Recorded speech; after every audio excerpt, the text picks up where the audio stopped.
Hi, my name is Kelp, and this is The Lion of Poetry. Wallace Stevens has always been a role model for me. Like me, he worked his entire life for an insurance company.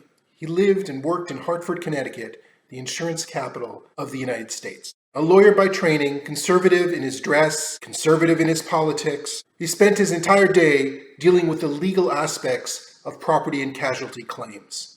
And then he would come home in the evenings and on weekends and write some of the most brilliant poetry that's ever been written in the English language. His images are often exotic and surreal. His language is rich and evocative. His poems stretch the limits of imagination. They address philosophical ideas. They ponder imponderables. His poetry is deep, sometimes impenetrable, but elegant and beautifully crafted and exotic. And then on Monday, he leaves behind the world of color and beauty and imagination, and it's back to the office, back to the drab, workaday world of insurance claims. One can only imagine what his colleagues thought of him, and the questions they may have asked around the water cooler, and what answers he may have given them. And yet, this balance that Wallace Stevens found between the world of business and commerce and the world of poetry and aesthetics has always been an inspiration for me. Many poets, probably most poets, are by nature dysfunctional, unhappy, rebellious, immature, selfish, abusive to themselves and to others, and sometimes suicidal. Wallace Stevens, at least by appearances, seems to be the opposite. Extremely functional, as opposed to dysfunctional. I'm sure that if we explore the details of his personal life, there'll be chinks in the armor. But I'm more interested in the idea of a Wallace Stevens. The idea that a person can live a quote-unquote normal life and still be a poet. That, for me, is inspirational. I have purposely chosen to speak about Wallace Stevens following our episode on haiku, because the poem that we're going to deal with today, 13 Ways of Looking at a Blackbird, is obviously influenced by the haiku form. This poem is made up of 13 short stanzas, non-rhyming, in free verse, but one might say that the poem is a composite of 13 haikus. And like the traditional haiku, there's a focus on nature, as represented by the blackbird, and how nature interacts in very detailed and intricate ways with other aspects of reality. In looking at the blackbird in 13 different ways, Wallace Stevens is trying to show different aspects of reality at the same time. You may recall our brief discussion about the Cubist movement in episode 5, where artists like Picasso and Braque were attempting to show the same object or image from different perspectives within their paintings. This is what Stevens is trying to do in 13 Ways of Looking at a Blackbird. It's really an exercise in perspective and point of view. The poem shows 13 perspectives, but the implication is that this is just a sampling, and that there really are an infinite number of perspectives that one could have. I think of the Japanese film by Akira Kurosawa called Rashomon. The film depicts the rape of a woman and the murder of her husband through the widely differing perspectives of 4 different witnesses. Kurosawa claimed that the point of the film was the exploration of multiple realities rather than the exposition of a particular truth. The idea that the truth is relative and elusive has come to be called the Rashomon effect. Let's read the poem, and then we'll try to explicate some of the difficult parts. I don't think it was Stevens' intent to overanalyze this poem. In his letters, Stevens said of the poem, it's not meant to be a collection of epigrams or ideas, but of sensations. On a first reading, just take in the sensations of the poem. These 13 vignettes, 13 ways of looking at a blackbird. 13 ways of looking at a blackbird. 1. Among 20 snowy mountains, the only moving thing was the eye of the blackbird. 2. I was of 3 minds, like a tree in which there are 3 blackbirds. 3. The blackbird whirled in the autumn winds. It was a small part of the pantomime. 4. A man and a woman are one. A man and a woman and a blackbird are one. 5. I do not know which to prefer, the beauty of inflections or the beauty of innuendos. the blackbird whistling, or just after? 6. Icicles fill the long window with barbaric glass. The shadow of the blackbird crossed it to and fro. The mood traced in the shadow an indecipherable cause. 7. O thin men of Haddam, why do you imagine golden birds? Do you not see how the blackbird walks around the feet of the women about you? 8. I know noble accents and lucid, inescapable rhythms, but I know too that the blackbird is involved in what I know. 9. When the blackbird flew out of sight, it marked the edge of one of many circles. 10. At the sight of blackbirds flying in a green light, even the bawds of euphony would cry out sharply. 11. He rode over Connecticut in a glass coach. Once a fear pierced him, in that he mistook the shadow of his equipage for blackbirds. 12. The river is moving, the blackbird must be flying. 13. It was evening all afternoon. It was snowing, and it was going to snow. The blackbird sat in the cedar limbs. I do think the blackbird is a symbol in this poem. We don't have to read it that way. We could say that sometimes a blackbird is just a blackbird, to paraphrase Sigmund Freud. But we could also look at the blackbird as a symbol for nature, or perhaps a symbol for the imagination, or perhaps a symbol for poetry itself. Let's see how these play out as we go through the poem. In the first stanza, we have 20 snowy mountains, and the only moving thing is the eye of the blackbird. This first stanza is clearly a haiku unto itself. It clearly conforms to the rules of haiku. We have contrasting images. We have the vastness of the mountains versus the diminutiveness of the eye of the blackbird. We have the whiteness of the snowy mountains versus the blackness of the blackbird. We have the stillness of the mountains don't move, versus the movement of the bird, or at least of his eye, or it's not clear if the bird is moving or the eye is moving. We also have a kind of kirji, a kind of an awakening in this first stanza, where we have a zooming in and a zooming out, seeing the mountain from a distance as a panoramic view, and then zooming in to see the eye.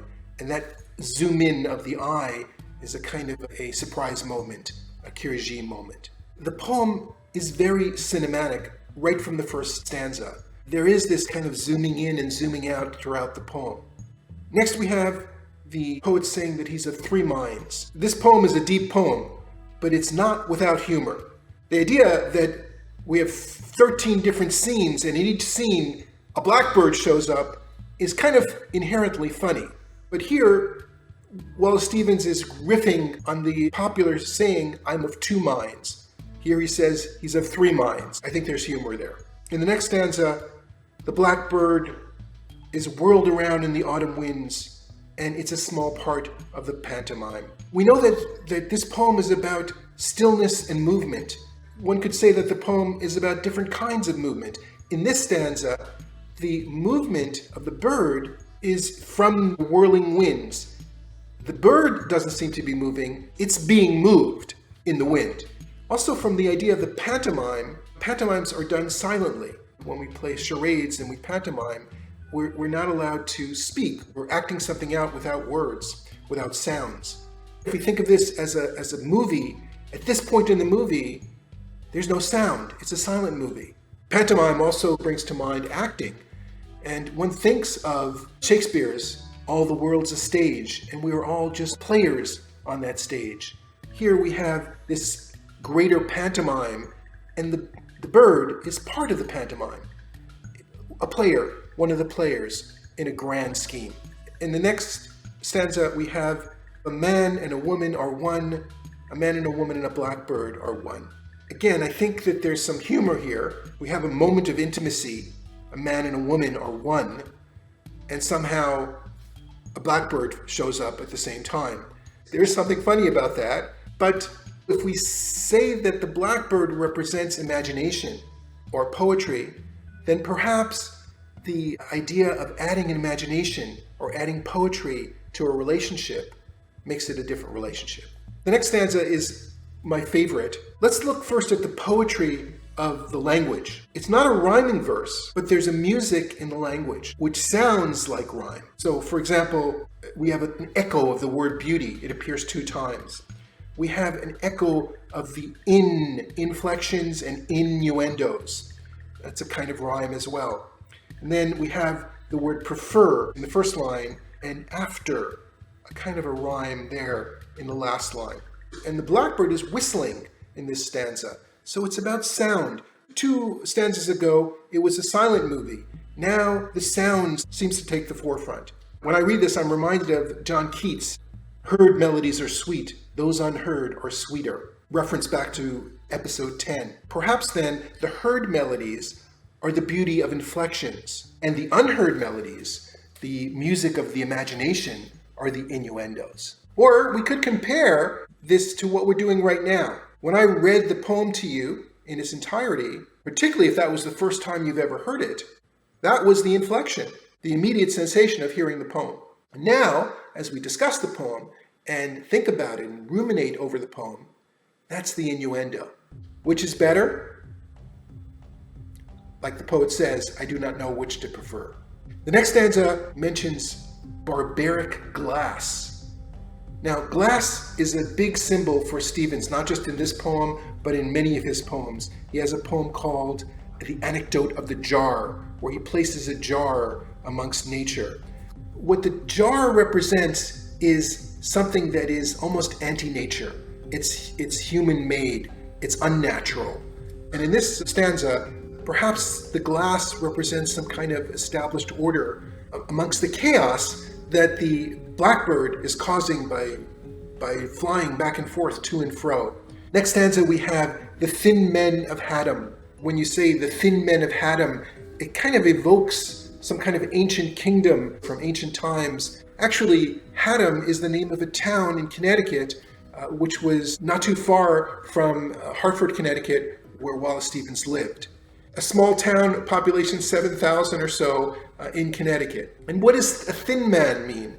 Well, there was a movie in 1934 called The Thin Man. It was based on a book, and there were many sequels to the movie. Very popular movie. And I'll quote you from Wikipedia. The movie portrays a leisure class couple who enjoys copious drinking and flirtatious banter. The idea of a thin man is not thin versus, heavy, but thin perhaps in their values. I also think of Bob Dylan's song, Ballad of a Thin Man, which has the refrain, something's happening here, but you don't know what it is, do you, Mr. Jones? There, the thin man is this Mr. Jones who was somehow clued out as to what's going on. These thin men of Haddam are also clued out. They're focused on golden birds instead of blackbirds. They may be more drawn to materialism than to art. And there's a criticism here from Stevens. In the next stanza, I want to also focus first on the language. In this stanza, the word no appears 3 times, as well as the word noble, which almost also rhymes with no. So just to decipher his language here, when he says, I know noble accents and lucid, inescapable rhythms, I think that's just a fancy way of saying that he knows about poetry. But he also knows that the blackbird, remember we said that perhaps the blackbird symbolizes imagination, is what infuses poetry. It's really the imagination that's the most important quality of any poem. In the next stanza, the bird flying out of sight and creating an edge of circles, it's almost like marking the limits of the imagination. One of the themes of the poem is that there really are no limits to the imagination. That these edges that the bird marks are really one of many circles. There are many ways to measure the limits of the imagination. Then we have the bawds of euphony. Now, a bawd is a woman who runs a brothel. Euphony are sweet sounds, pleasing music. But I think here he's talking again about artistic experience, which is sort of cheap and tawdry. that has a certain tackiness, and Stevens is critical of this. The Bauds of Euphony, it takes something really spectacular, like this blackbird flying in green light, to capture their attention and their imagination. In verse 11, we have this idea of riding in a coach. Stevens lived at a time when there was a transition from horse-driven coaches to automobiles. He still remembers coaches, horse-drawn carriages, but the idea of a glass coach, it's almost like a Cinderella fairy tale. In any case, we have this theme of glass again. So here, in this unnatural, man-made coach, the traveler, the man riding in the coach, is spooked by shadows of the Blackbird that he's not sure whether it's the Blackbird or the shadow of his own coach. Equipage is really another word for his own coach. It's almost like the idea of the imagination is scaring this person. In verse 12, we have, again, the idea of movement. Throughout the poem, there are seasonal cues. There seem to be changes of season. The prevailing weather condition in the poem seems to be snow and ice. But here, with the river moving, perhaps the ice is melting and spring is on its way. Finally, in the last stanza, this curious phrase, "It was evening all afternoon." We know these kinds of afternoons where it seems to be dark and dreary. And we have again the snow falling. We have the blackbird, again, the black against the white, ready to fly again.